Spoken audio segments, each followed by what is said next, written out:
जय श्री बिहारी जी, श्री राधे। आज हम एक दिव्य चर्चा करेंगे और वो चर्चा करेंगे कि स्वयं राधा रानी ने श्री वृंदावन बांके बिहारी को वह मंत्र बताया कि मैं किस मंत्र से प्रसन्न होती हूँ। और उस चर्चा को सुनने के लिए आप सब बड़े ध्यान से श्रवण करें।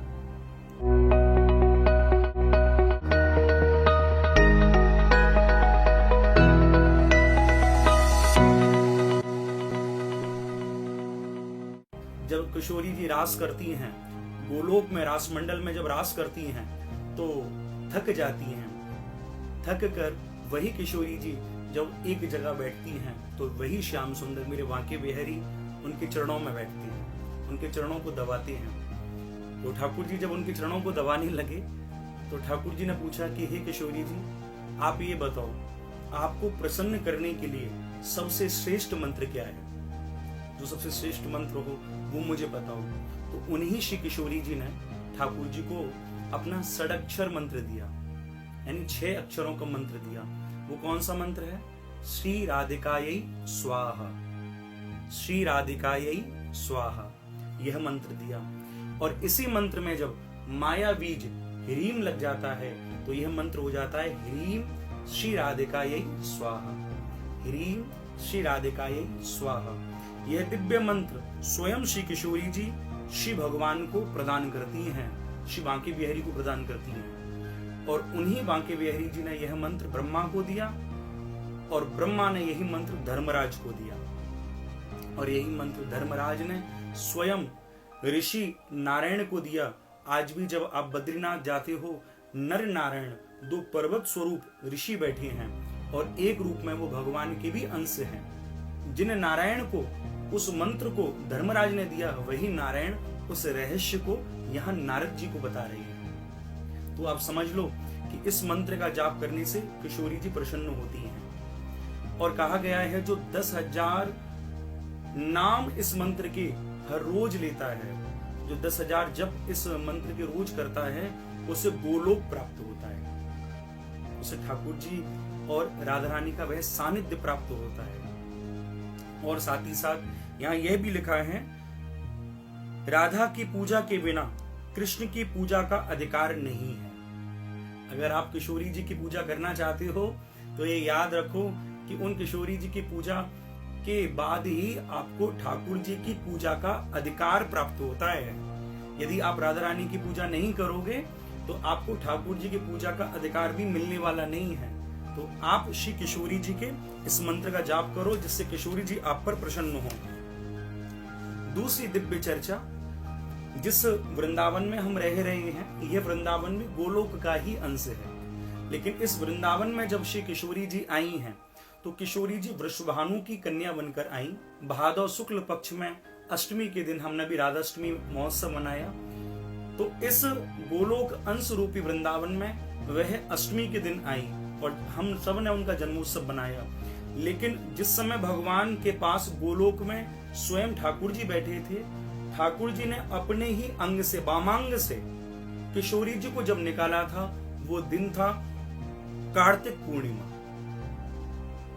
जिस दिन गोलोक में स्वयं ठाकुर जी बैठे थे, तो ठाकुर जी ने अपने वामांग से जिस दिन निकाला था वो थी कार्तिक पूर्णिमा। तो हम लोग तो यहाँ भादौ शुक्ल पक्ष अष्टमी के दिन श्री राधा रानी के जन्मोत्सव को मनाते हैं। लेकिन गोलोक में जो सब लोग विराजित हैं, जो भक्त विराजित हैं, श्री ठाकुर जी विराजित हैं, वो राधा रानी के जन्मोत्सव को कार्तिक पूर्णिमा वाले दिन मनाते हैं। ऐसा कहा है, जो बुद्धिमान पुरुष कार्तिक पूर्णिमा तिथि को भगवती श्री राधा का जन्मोत्सव मनाता है, उसे रासेश्वरी परमा श्री राधिका अपना सानिध्य प्रदान करती हैं, उसे अपना सानिध्य प्रदान करती हैं। तो हम इस लौकिक गोलोक में रह रहे हैं, जहाँ लौकिक वृंदावन में रह रहे हैं। तो यहाँ राधाष्टमी के दिन बनाया तो अच्छी बात है, लेकिन अब हम उस चैतन्य लोक को, उस चैतन्य वृंदावन को यदि पाना चाहते हैं तो कार्तिक पूर्णिमा पर श्री राधा रानी के जन्मोत्सव को भी मनाएं, जिससे कि हमें गोलोक का वह सानिध्य प्राप्त हो, श्री किशोरी जी का सानिध्य प्राप्त हो। साथ ही नारद जी ने पूछा कि आप महाराज मुझे वो चीज बताओ, वह स्तोत्र बताओ जिस स्तोत्र से भगवती श्री राधा रानी प्रसन्न होती हैं। तब नारायण ने यहाँ पर वह स्तोत्र गाया।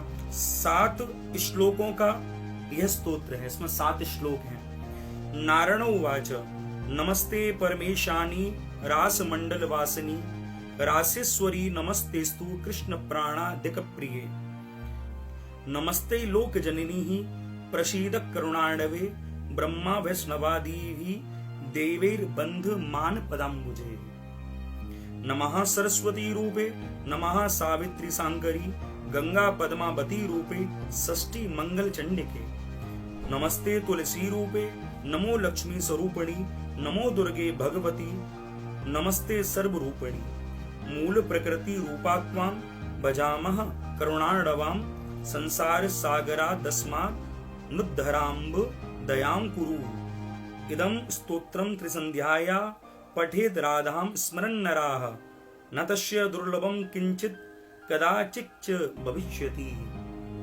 देहान्ते च वसीन् नित्यं गोलोके रासमण्डले इदं रहस्यं परमं न चाख्येयं तु कस्यचित्।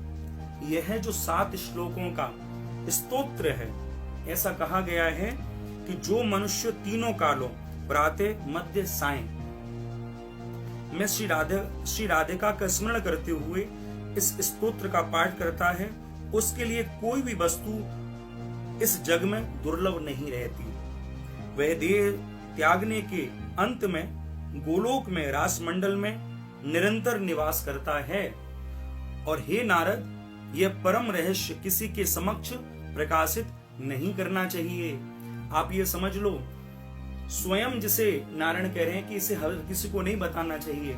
आज गीता प्रेस के माध्यम से सारे ग्रंथ सहज हैं, मात्र 5 रुपए में गीता प्राप्त हो रही हैं, लेकिन कितने लोग उस गीता को पढ़ पा रहे हैं? आप विचार करें, लोग सहज तो कर रहे हैं, लेकिन और कई लोगों ने पढ़ भी नहीं पा रहे। क्यों नहीं पढ़ पा रहे? जब तक स्वयं श्री किशोरी जी कृपा ना करें, तब तक उनके रहस्यों को कोई नहीं जान सकता, तब तक उनके मंत्रों को, उनकी लीलाओं को कोई नहीं जान सकता। जिस क्षण किशोरी जी कृपा करती हैं, तो वह रहस्य भी अति आसानी से समझ में आ जाने लगते हैं।